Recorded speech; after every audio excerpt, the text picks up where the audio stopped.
Lesson 13 is all about markers. So what drives us to markers? It has to be the colors. The different brands have different amounts of colors. Some of them have 328 different colors in their offerings. So when you start to use markers, besides the millions of colors that you can buy, some of the variety comes in the nib. This is called a nib. And there's different kinds of nibs. There's basically 3 different kinds. This is called a brush nib. This is a broad nib. That's a Copic. And this is what it looks like when you use it. So the broad can be wide or it can be narrow. With the brush you can press down and get some shapes out of it. And then the other very common nib is a bullet nib. This is a bullet. So here's how a bullet nib works. So it's very fine, but it doesn't have the flexibility of the brush nib. Here is one that comes with a bullet and a brush. This is Prismacolor. Now the broad nib can be different widths. So this is Spectrum Noir, and it's definitely bigger than the broad nib on the Copic. This is the bullet nib on the Spectrum Noir, and it is bigger than the bullet nib on the Prismacolor.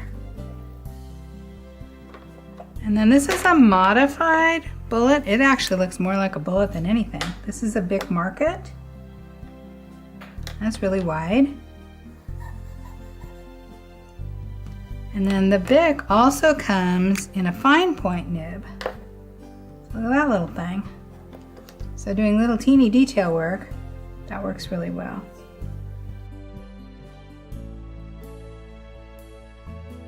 Okay, so let's take a look at them in action. Just thought I would do a grass clump. Here is the brush nib on the Copic. And you have a lot of range of narrow to thin. Here's a bit of the broad nib turned sideways on the Copic. Bullet nib. Now that color is so close. I should have picked something a little bit different. And then the brush nib on the Prismacolor, it has what we call juicy. So there's a lot more alcohol flowing in there than there is in the Copic. The brush nib is also bigger, delivers more ink. So depending on what you want to do, you can choose different brands. Here's the Spectrum Noir bullet nib.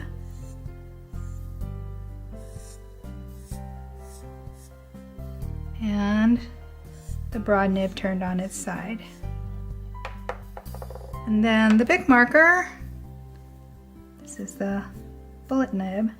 So a couple of things that you're seeing here is that we can layer these markers on top of each other. They don't have so much alcohol that they start activating the layer below. So the shapes of the nibs are definitely going to make a difference in your selection. And another thing we talk about a little bit is how juicy is it. So when you see these kind of blops of ink, that's because there's a lot of alcohol in there and it delivers a lot. So you have to learn how to do things like pressing and then lifting it off lightly instead of pressing and letting it sitting there so it kind of pulls back. That's the Spectrum Noir, is really juicy. If I do same thing with a Copic, so broad nib doesn't lift as much, but you can see it's activated.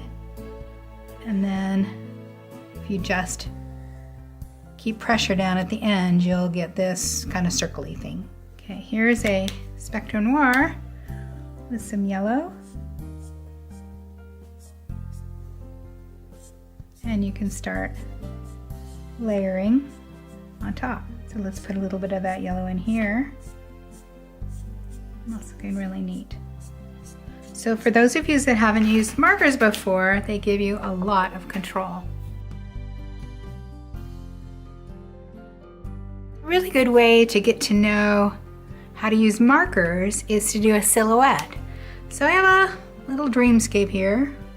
It's been around for a while, and I'm going to use a Copic marker with the brush nib.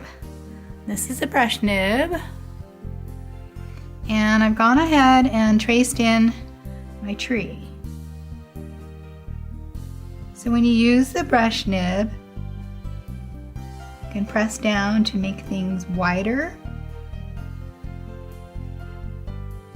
or come up more perpendicular or skinnier lines.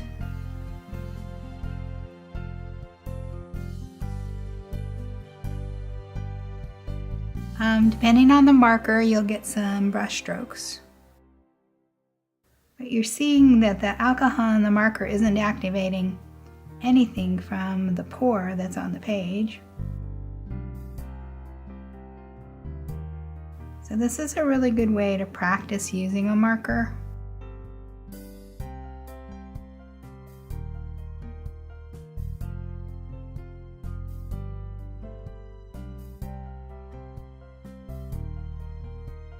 And the Copic has a 100 and a 110, and the 100 is, in my opinion, darker. So it kind of just changes the scene to add a little silhouette in it. Now this would probably have been better if the background hadn't been so dark, because this dark against this dark, you don't really see it that much. But you can see when we get up into these lighter colors,